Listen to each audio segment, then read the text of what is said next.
पूजा में की जाने वाली आरती वो माध्यम है जिससे देवी शक्ति को पूजन स्थल तक पहुंचने का मार्ग मिल जाता है। सनातन परंपरा में ईश्वर के लिए की जाने वाली आरती का बड़ा महत्व है। जब कभी भी हम आरती करते हैं तो हमारा मन परमात्मा की भक्ति में डूब जाता है। दरअसल आरती पूजा की वह विधि है जिसे करने से पूजा का पूरा फल प्राप्त होता है और देवी देवताओं की कृपा हम पर बरसती है।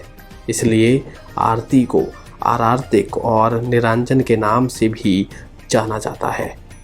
पुराणों में कहा गया है कि जो प्राणी धूप आरती दोनों हाथों से श्रद्धा पूर्वक लेता है वह अपनी करोड़ों पीढ़ियों का उद्धार कर लेता है और विष्णु लोक में परम पद को प्राप्त होता है। इसके अलावा आरती के लिए जलाए जाने वाले घी, कपूर आदि से वातावरण शुद्ध होता है।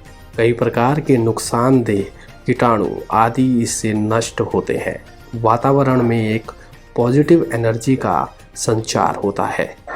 आरती कैसे करनी चाहिए?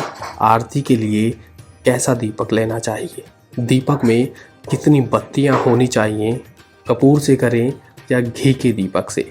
दीपक को कितनी बार घुमाएं? इष्ट देव के किस अंग की ओर करके घुमाएं? इस प्रकार के कई सवाल हमारे मन में आते हैं और संशय बना रहता है कि पता नहीं आरती सही तरीके से हुई है या नहीं।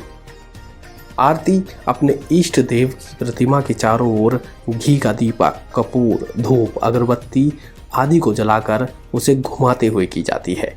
कृष्ण भगवान की आरती के समय घी का दीपक होना चाहिए।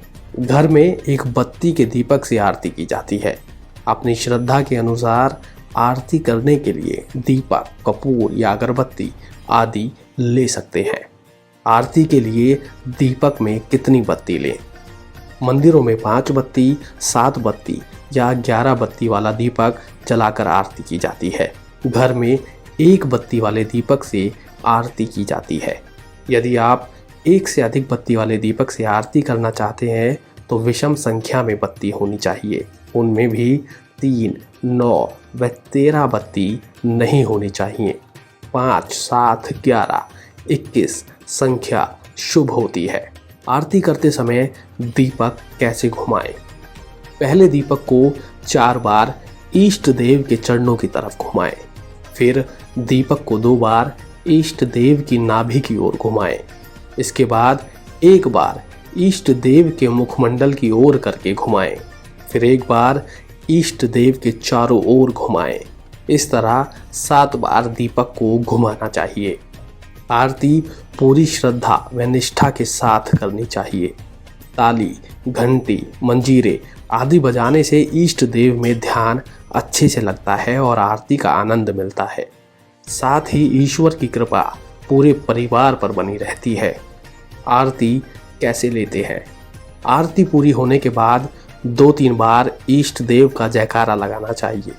इसके बाद सभी को दीपक की लौ के ऊपर दोनों हाथ श्रद्धापूर्वक फेर कर अपने सिर, आँख और मुंह पर फेरना चाहिए। इससे सारे शरीर की शुद्धि हो जाती है।